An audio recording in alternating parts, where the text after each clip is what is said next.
Capítulo 79. Vamos ao capítulo. Com efeito, gostei de ouvi-lo falar assim. Sabes a opinião que eu tinha de minha mãe.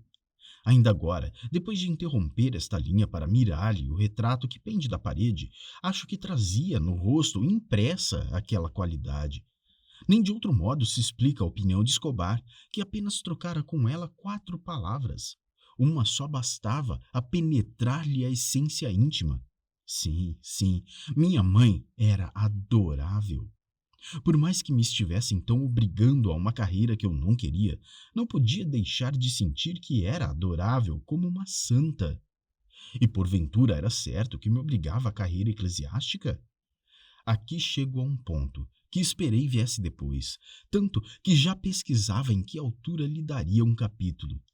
Realmente, não cabia dizer agora o que só mais tarde presumi descobrir, mas, uma vez que toquei no ponto, melhor é acabar com ele. É grave e complexo, delicado e sutil, um destes em que o autor tem de atender ao filho, e o filho há de ouvir o autor, para que um e o outro digam a verdade, só a verdade, mas toda a verdade. Cabe ainda notar que esse ponto é que torna justamente a santa mais admirável, sem prejuízo, ao contrário, da parte humana e terrestre que havia nela. Basta de prefácio ao capítulo. Vamos ao capítulo. Capítulo 80. Venhamos ao capítulo. Venhamos ao capítulo. Minha mãe era temente a Deus, sabes disto e das suas práticas religiosas, e da fé pura que as animava. Nem ignoras que minha carreira eclesiástica era objeto de promessa feita quando fui concebido. Tudo está contado oportunamente. Outro sim, sabes que para o fim de apertar o vínculo moral da obrigação, confiou os seus projetos e motivos a parentes e familiares. A promessa feita com fervor, aceita com misericórdia, foi guardada por ela, com alegria no mais íntimo do coração. Penso que lhe senti o sabor da felicidade no leite que me deu a mamar. Meu pai, se vivesse, é possível que alterasse os planos e, como tinha a vocação da política, é provável que me encaminhasse somente à política, embora os dois ofícios não fossem nem sejam inconciliáveis, e mais de um padre entre na luta dos partidos e no governo dos homens. Mas meu pai morrera sem saber nada, e ela ficou diante do contrato como única devedora. Um dos aforismos de Franklin é que, para quem tem de pagar na Páscoa, a quaresma é curta. A nossa quaresma não foi mais longa que as outras, e minha mãe, posto que me mandasse ensinar latim e doutrina, começou a adiar a minha entrada no seminário. É o que se chama, comercialmente falando, reformar uma letra. O credor era arquimilionário. Não dependia daquela quantia para comer e consentiu nas transferências de pagamento sem sequer agravar a taxa do juro. Um dia, porém, um dos familiares que serviam de endossantes da letra falou da necessidade de entregar o preço ajustado. Está num dos capítulos primeiros. Minha mãe concordou e recolhi-me a São José. Ora, nesse mesmo capítulo, verteu ela umas lágrimas que enxugou sem explicar e que nenhum dos presentes, nem tio Cosme, nem prima Justina, nem o agregado José Dias, entendeu absolutamente.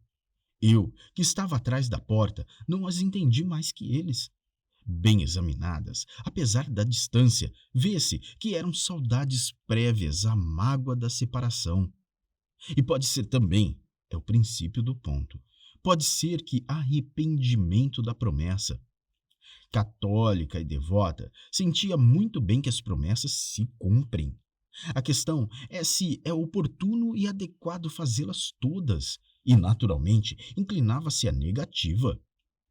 Por que é que Deus a puniria, negando-lhe um segundo filho? A vontade divina podia ser a minha vida, sem necessidade de lhe dedicar a ovo. Era um raciocínio tardio. Devia ter sido feito no dia em que fui gerado. Em todo caso, era uma conclusão primeira. Mas não bastando concluir para destruir, tudo se manteve. E eu fui para o seminário. Um cochilo da fé teria resolvido a questão a meu favor, mas a fé velava com os seus grandes olhos ingênuos. Minha mãe faria, se pudesse, uma troca de promessa, dando parte dos seus anos para conservar-me consigo. Fora do clero, casado e pai. É o que presumo. Assim como suponho que rejeitou tal ideia por lhe parecer uma deslealdade. Assim, a senti sempre na corrente da vida ordinária. Sucedeu que a minha ausência foi logo temperada pela assiduidade de Capitu.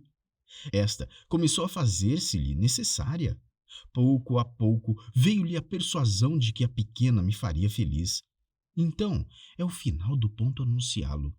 A esperança de que o nosso amor, tornando-me absolutamente incompatível com o seminário, me levasse a não ficar lá nem por Deus nem pelo diabo, esta esperança íntima e secreta entrou a invadir o coração de minha mãe.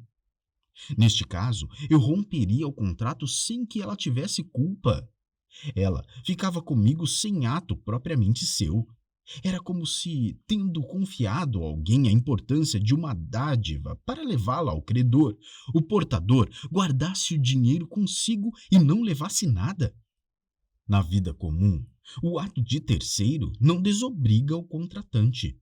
Mas a vantagem de contratar com o céu é que intenção vale dinheiro.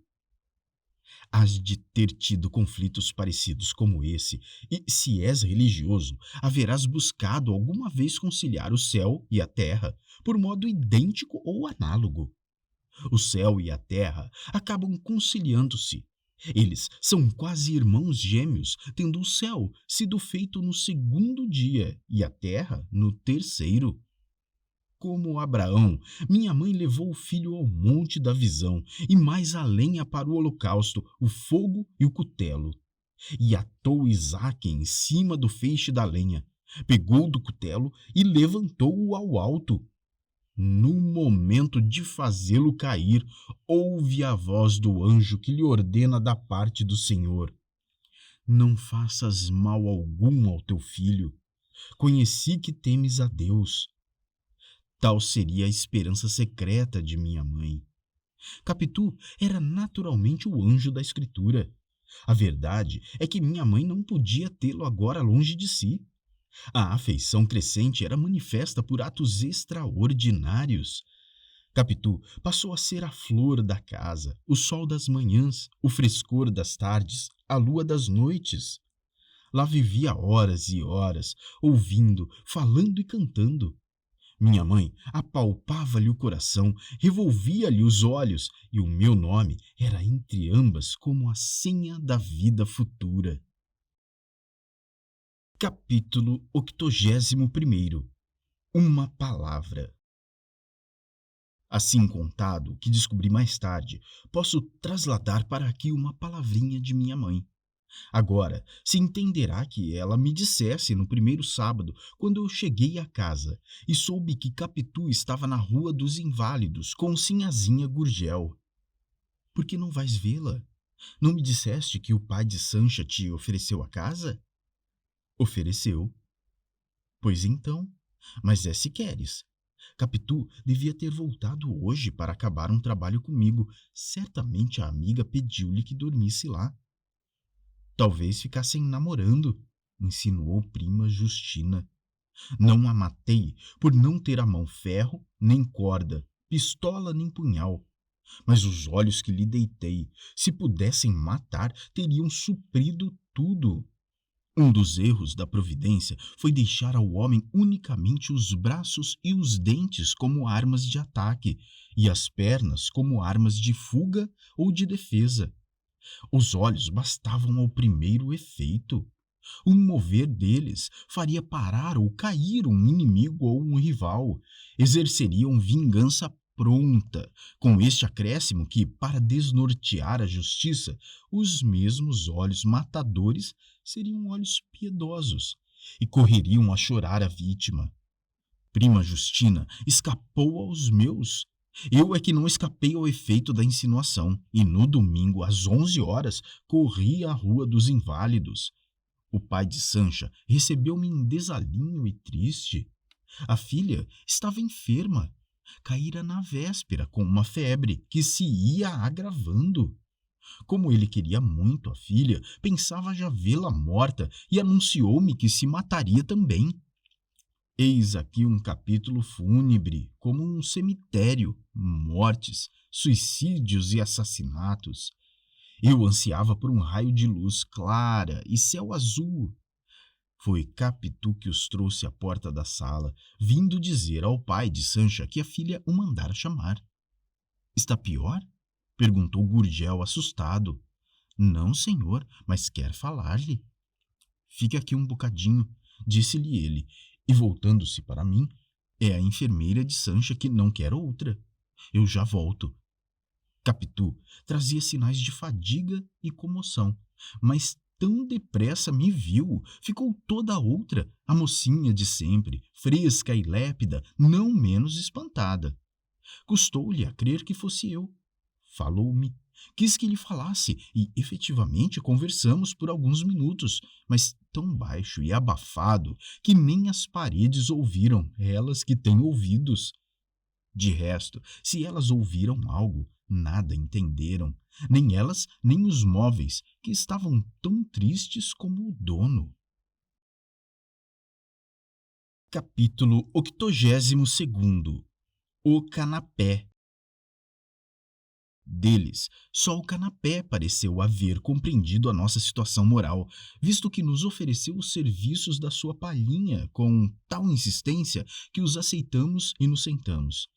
Data daí a opinião particular que tenho do canapé. Ele fez aliar a intimidade e o decoro, e mostra a casa toda sem sair da casa. Dois homens sentados nele podem debater o destino de um império, e duas mulheres a graça de um vestido. Mas um homem e uma mulher, só por aberração das leis naturais, dirão outra coisa que não seja de si mesmos. Foi o que fizemos, Capitu e eu. Vagamente lembra-me que lhe perguntei se a demora ali seria grande. Não sei. A febre parece que cede, mas... Também me lembra, vagamente, que lhe expliquei a minha visita à Rua dos Inválidos com a pura verdade, isto é, a conselho de minha mãe. Conselho dela? Murmurou Capitu, e acrescentou com os olhos que brilhavam extraordinariamente. Seremos felizes? Repeti estas palavras com os simples dedos apertando os dela. O canapé, quer viesse ou não, continuou a prestar os seus serviços às nossas mãos presas e às nossas cabeças juntas ou quase juntas.